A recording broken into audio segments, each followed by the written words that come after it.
2019లో మన ప్రభుత్వం అధికారంలోకి వచ్చిన తర్వాత ఈ మాదిరిగా మేనిఫెస్టో అని చెప్పి దీన్ని చూపించి మనం అధికారంలోకి వచ్చిన తర్వాత ఇందులో చెప్పిన హామీలు ఏకంగా 99% అమలు చేసి ఎప్పుడు జరగని విధంగా ఈరోజు రిఫార్మ్స్ కూడా కనిపిస్తూ ఉన్నాయి, సంస్కరణలు కూడా కనిపిస్తూ ఉన్నాయి. ఈరోజు మొట్టమొదటిసారిగా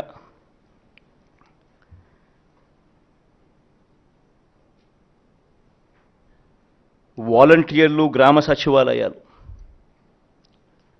ఈరోజు గ్రామ స్వరాజ్యానికి నిజంగా అర్థం చెబుతూ ఈ 58 నెలలకు ముందు ఎవరైనా కూడా మీతో కానీ ఇంకొకరితో కానీ ఎవరైనా గవర్నమెంట్ ఇచ్చే డబ్బులు లంచాలు లేకుండా అందుతాయి అని అంటే ఎవరైనా నమ్మేవాళ్ళ? వివక్ష లేకుండా అందుతుందంటే నమ్మేవాళ్ళ? నేరుగా ఎవరు చుట్టూ తిరగాల్సిన పని లేకుండా మీ ఇంటికే వస్తాయంటే నమ్మేవాళ్ళ? మొట్టమొదటిసారిగా ట్రాన్స్ఫర్మేషన్.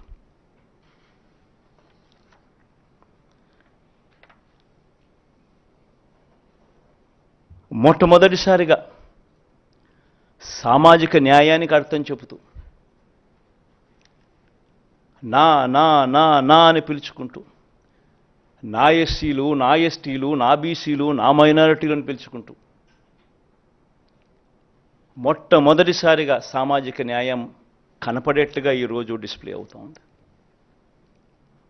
68% మంత్రి పదవులు ఈరోజు ఎస్సీ, నా ఎస్టీ, నా బీసీ, నా మైనారిటీ వర్గాలే. 5 మంది డిప్యూటీ సీఎంలలో 4 డిప్యూటీ సీఎంలు నేను నా నా నా నా అని పిలుచుకునే ఈ వర్గాలే. ఏకంగా చట్టం చేసి 50% రిజర్వేషన్లు అమలయ్యేట్టుగా చేసిన పరిస్థితులు కూడా ఈ 58 నెలల కాలంలోనే.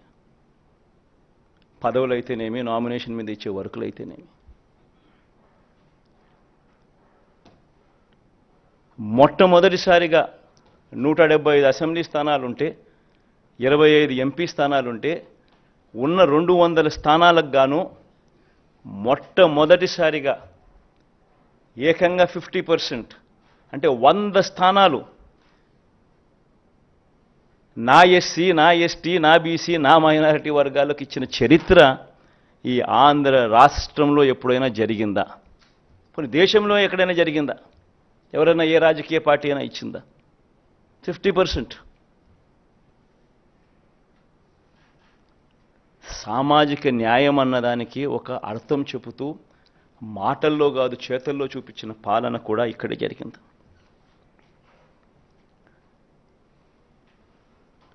మన పల్లెటూరు పిల్లలు, మన పేద పిల్లలు ఐక్యరాజ్య సమితికి కూడా వెళ్ళి రెట్టించిన ఆత్మవిశ్వాసంతో ఇంగ్లీష్లో అనర్గళంగా మాట్లాడగలిగే పరిస్థితి ఈరోజు మనం అందరం చూస్తూ ఉన్నాం. ఫస్ట్ క్లాస్లో ఐబీతో మొదలవుతూ ఉంది ప్రయాణం. గవర్నమెంట్ బడులు నాడు నేడుతో రూపురేఖలు మారాయి. ఇంగ్లీష్ మీడియం ఈరోజు గవర్నమెంట్ బడుల్లో ఒక హక్కుగా అందుబాటులోకి వచ్చింది. మరో 10 సంవత్సరాలలో ఇదే పాలన కొనసాగితే మరో 10-15 సంవత్సరాలలో జరగబోయే మార్పులు ఒక్కసారి గమనించండి, ఒకసారి ఊహించండి. మరో 10-15 సంవత్సరాలు ఇదే పాలన కొనసాగితే ఈరోజు 1వ తరగతి పిల్లాడు ఐబీ ఫస్ట్ క్లాస్ ఈరోజు జాయిన్ అవుతున్నాడు. 2035న 10th క్లాస్లో ఆ పిల్లోడు ఐబీ ఎగ్జామ్ రాస్తాడు. ఈరోజు మొట్టమొదటిసారిగా ప్రఖ్యాత విశ్వ విద్యాలయాలు, universities, Oxford, Stanford, Harvard, MIT, LSC వంటి యూనివర్సిటీస్తో వారికి సంబంధించిన కోర్సులు ఈరోజు మన డిగ్రీలకు అనుసంధానం చేసి ఆన్లైన్ ద్వారా వాళ్ళ చేతనే సర్టిఫికెట్లు ఇచ్చే గొప్ప అనుసంధాన డిగ్రీలతో ఇప్పుడు జరిగింది. 10 సంవత్సరాలకు 2030 ఐబీలో 10th క్లాస్ సర్టిఫికేట్ తీసుకుంటారు మన పిల్లలు. ఆ తర్వాత 4-5 ఏళ్లకు డిగ్రీ పాస్ అవుతారు. ఆ డిగ్రీ కూడా కరికులం కూడా వాళ్ళు చదివే కోర్సుల్లో దాదాపుగా 30% కోర్సులు ఏ హార్వర్డ్ నుంచో, ఏ ఆక్స్ఫర్డ్ నుంచో, ఏ స్టాన్ఫోర్డ్ నుంచో సర్టిఫికెట్లు వస్తాయి. ఆ 10 నుంచి 15 సంవత్సరాల తర్వాత ఆ చదువులతో, ఆ క్వాలిటీ చదువులతో పిల్లాడు భావి ప్రపంచంలోకి వచ్చి ఉద్యోగం కోసం ఎతకడం మొదలు పెడితే పరిస్థితి ఏమిటి? ఆ పేదలు అనర్గళంగా ఇంగ్లీష్లో మాట్లాడుతూ ఉద్యోగాల కోసం వాళ్ళు అప్లికేషన్ పెడితే పరిస్థితి ఏమిటి? పేదరికం అన్నది మటుమాయమయ్యే పరిస్థితులు.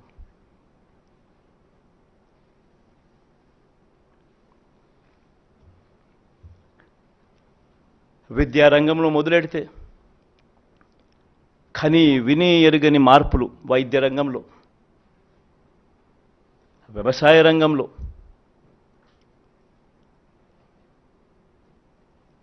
మహిళా సాధికారత విషయంలో, అవ్వాతాతల సంక్షేమంలో, సామాజిక న్యాయంలో కని విని ఎరుగని మార్పులు ఈరోజు కనిపిస్తూ ఉన్నాయి. ఒక గ్రామంలోకి అడుగు పెడితే ఆ గ్రామం నుంచి 4 అడుగులు ముందుకు వేస్తే ఒక సచివాలయం కనిపిస్తుంది. 600 రకాల సేవలు, ప్రతి 60-70 ఇళ్లకు ఒక వాలంటీర్ ఇంటికి డోర్ డెలివరీ చేస్తూ ఉన్న సేవలు, కరప్షన్ లేదు, వివక్ష లేదు. 4 అడుగులు ముందుకేస్తే అదే గ్రామంలో village clinic, family doctor concept, ఆరోగ్య సురక్ష ప్రతి ఇంటికి జల్లడబడుతూ, విస్తరించిన ఆరోగ్యశ్రీ, ఆరోగ్య ఆశ్ర. మరో 3 అడుగులు ముందుకు, మరో 4 అడుగులు ముందుకు వేస్తే అక్కడే ఆర్బీకే రైతు భరోసా కేంద్రం, రైతన్నలను చెయ్యి పట్టుకొని నడిపిస్తూ అక్కడే నాణ్యమైన విత్తనాలు, పంటల కొనుగోలు, నాణ్యమైన విత్తనాల supply, pesticide supply, fertiliser supply దగ్గర నుంచి మొదలు పెడితే పంటల కొనుగోలులో కూడా దళారులు లేకుండా వ్యవస్థ అక్కడే. ఇంకొక 4 అడుగులు ముందుకు వేస్తే అక్కడే ఇంగ్లీష్ మీడియం బడులు, నాడు నేడుతో మార్పు చెందిన బడులు. ఇవన్నీ కూడా మరో 10-15 సంవత్సరాలు ఇలానే కొనసాగితే, మరో 15 సంవత్సరాలు ఇలాగే జరిగితే ఏ రకంగా ట్రాన్స్ఫర్మేషన్ జరుగుతుంది అన్నది ఆలోచించేమని అడుగుతా ఉన్నా.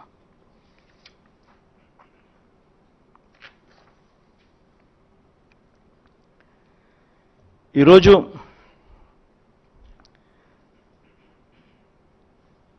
నేను ఇంతకుముందు చూపించా, ఇదే మేనిఫెస్టో చూపించా. 2019లో మనం చూపించిన మేనిఫెస్టో చూపించా. ఏ రకంగా ప్రతిదీ అమలు చేసి ఏ రకంగా చేశాము అన్నది చూపించా. ఏ రకంగా గతంలో ఎప్పుడూ కూడా జరగని విధంగా, ఏ రకంగా ఈ స్కీమ్స్ ఏమైతే ఉన్నాయో ఎప్పుడూ వినని విధంగా తీసుకొచ్చిన పాలన చూపించాం. అదేవిధంగా దానికన్నా ముందు 2014లో ఏ రకంగా చంద్రబాబు నాయుడు గారు చేశారు, 2014లో ఆయన ఇచ్చిన దొంగ హామీల మేనిఫెస్టోను కూడా చూపించాం. ముఖ్యమైన హామీలు అంటూ ఆయన చేసినవి చూపించాం, చెయ్యనేటివి చూపించాం. ఇప్పుడు మళ్ళీ సూపర్ 6 అంటున్నాడు, మళ్ళీ సూపర్ 7 అంటున్నాడు చంద్రబాబు నాయుడు గారు.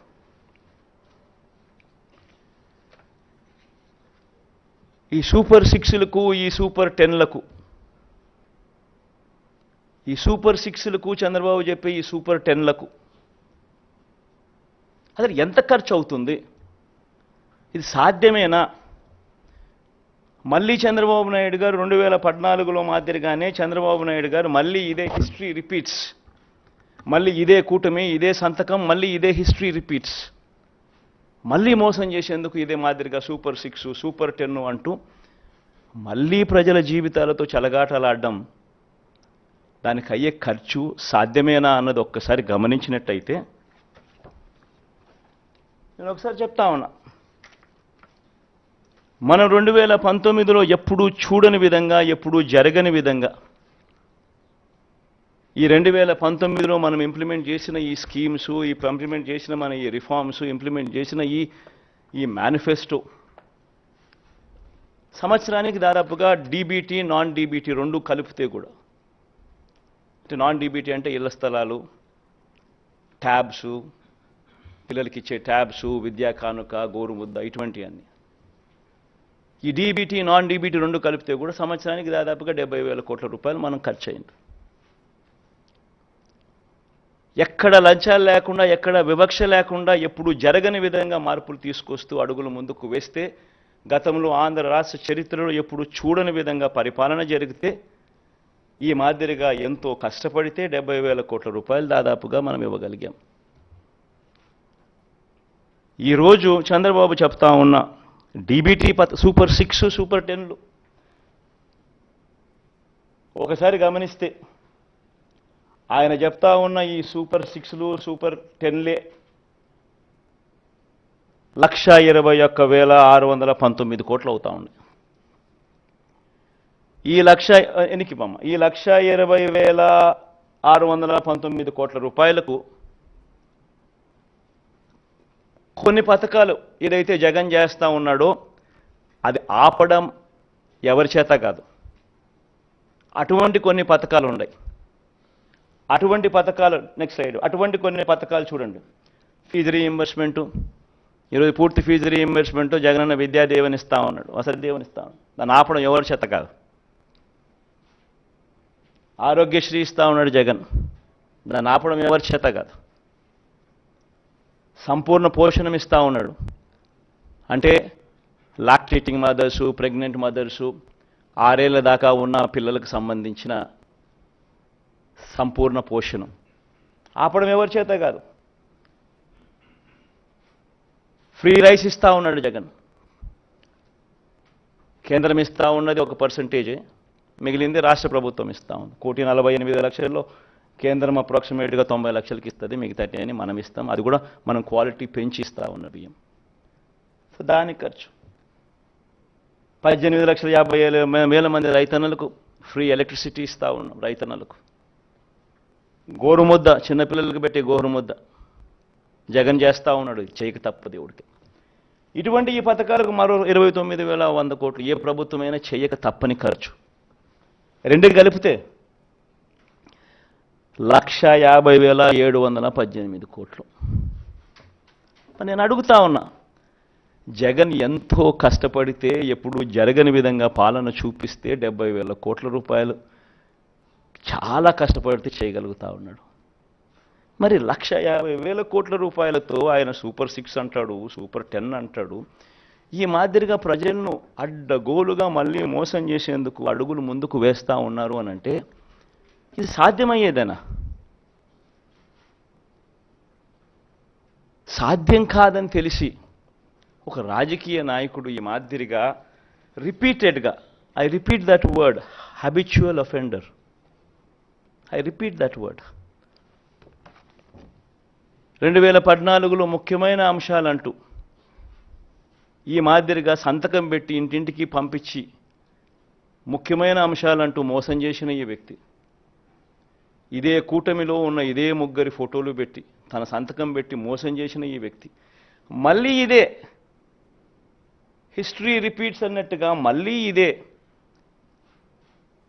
2024లో మళ్ళీ ఇదే మాదిరిగా సాధ్యం కాని హామీలతో అబద్ధాలకు రెక్కలు కడుతూ ఈ మాదిరిగా సాధ్యం కాని హామీలతో 1,50,000 కోట్లకు సంబంధించి ఈ మాదిరిగా ఆయన చేయడం, మోసం చేసేదానికి అడుగులు వేయడం దొంగతనం కన్నా, దొంగల కన్నా అన్యాయం కాదా అని అడుగుతా ఉన్నా. 420 కాదా, చీటింగ్ కాదా అని అడుగుతా ఉన్నా. ఆలోచన చేయండి. ఇవన్నీ కూడా నేను మీకు విడిచిపెడతా వస్తా ఉన్నా, మీ మనసులకే విడిచిపెడతా ఉన్నా. ఒక రాజకీయ నాయకుడు అంటే ఎలా ఉండాలి? ఒక మాట చెప్తే ఆ మాట మీద తాను నిలబడతాడు అన్న నమ్మకం ఉండాలి. ఒక రాజకీయ నాయకుడు, ఏ కార్యకర్త అయినా పలాని రాజకీయ నాయకుడిని చూసినప్పుడు అదుగో ఆ రాజకీయ నాయకుడు మా నాయకుడు, అదుగో అతడే మా లీడర్, కాలర్ ఎగిరేసుకొని చెప్పాలి. కానీ ఈ మాదిరిగా చేస్తే కాలర్ ఎగిరేసుకొని చెప్పడం కదా దేవుడు ఎరుగు. ప్రజలు ఎక్కడన్నా కనిపెడితే ఎలక్షన్లు అయిపోయిన తర్వాత ప్రజలు అక్కడ వస్తున్నారంటే ఈ దొడ్డిదావరం ఈ పక్క పోయే కార్యక్రమం జరుగుతుంది.